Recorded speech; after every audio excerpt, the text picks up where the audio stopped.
नमस्कार दोस्तों, आज मैं आपको बिरबल की खिचड़ी की कथा सुना रही हूँ। आप सभी ने बिरबल की खिचड़ी का नाम तो सुना होगा ना। आज उसकी पूरी कहानी आपको मैं सुना रही हूँ। एक बार की बात है जब बादशाह और बिरबल दोनों टहल रहे थे, तब बादशाह के महल के पीछे एक बड़ा सा तालाब था। तो बादशाह ने ऐसे ही दरबार में बैठ के ऐलान कर दिया कि जो भी व्यक्ति इस दरबार में पूरी रात खड़ा रह जाएगा ना, उससे मैं 100 टके दूंगा। और महीना था दिसंबर का, खूब सर्दी पड़ रही थी और पानी तालाब में बाहर है तो ठंडा ही रहेगा ना। तो एक व्यक्ति इतना गरीब था बेचारा कि खाने के लिए रोटी भी नहीं थी। तो उसने सोचा कि एक रात में मेरा क्या जाएगा, मैं एक रात इस तालाब में खड़ा रह जाता हूँ और फिर मेरे परिवार की गरीबी हमेशा हमेशा के लिए टल जाएगी। तो दरबार में खड़ा होकर बोला कि महाराज, मैं खड़ा रह जाऊँगा।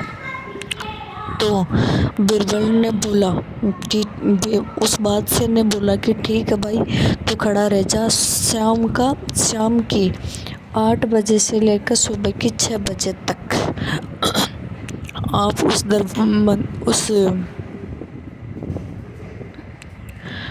तालाब में खड़े रहोगे ना, तो आपको 100 टके दिए जाएंगे। गरीब ने कहा ठीक है।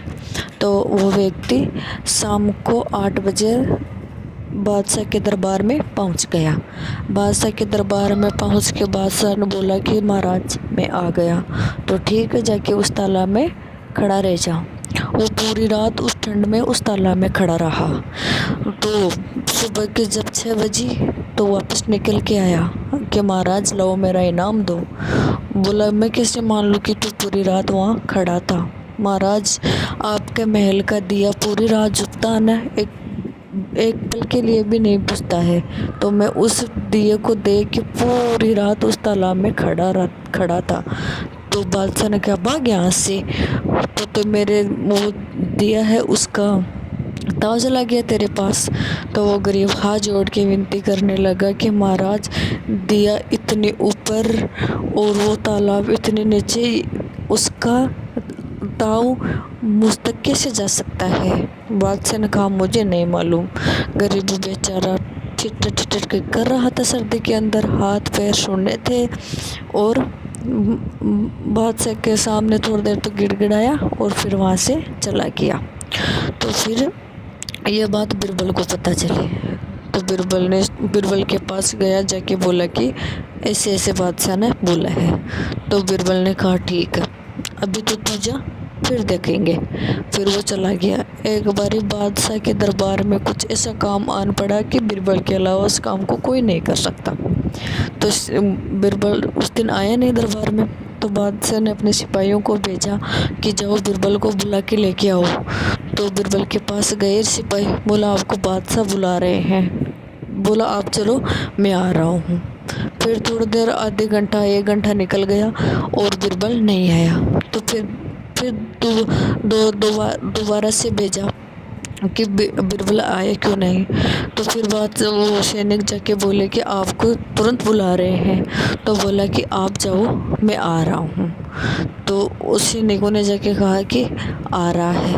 अब बिरबल ने सोचा कि ऐसे तो काम बनेगा नहीं, और 4 बांस लिए बड़े बड़े, यहाँ से देख लो 20-30 फीट ऊंचा बांध दिए उनको।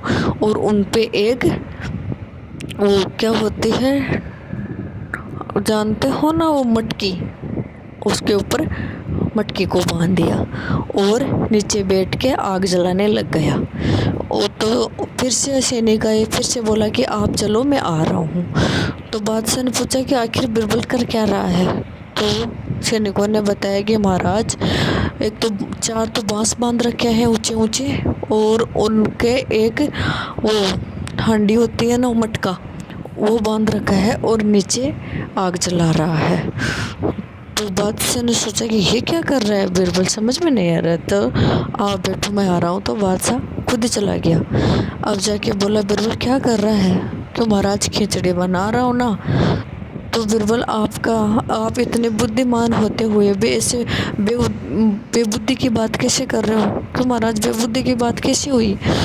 तो आपको पता है ये कितना ऊपर है और आग कितनी नीचे जल रही है, खिचड़ी सीज जाएगी। महाराज क्यों नहीं सीजेगी? तो यार बिरबल तो पागल हो गया। पागल मैं नहीं हुआ महाराज। तो बताओ, आप बताओ, अगर आपके महल की दिए की रोशनी उस तालाब में जा सकती है तो मेरी खिचड़ी क्यों नहीं बनेगी? जब भी खिचड़ी बनेगी तब मैं खा के आ जाऊँगा। क्यों ओ बिरबल, मुझे माफ़ कर देना, मुझसे गलती हो गई, अब तो चल। क्यों ना ना ना, ऐसे नहीं जाऊँगा मैं।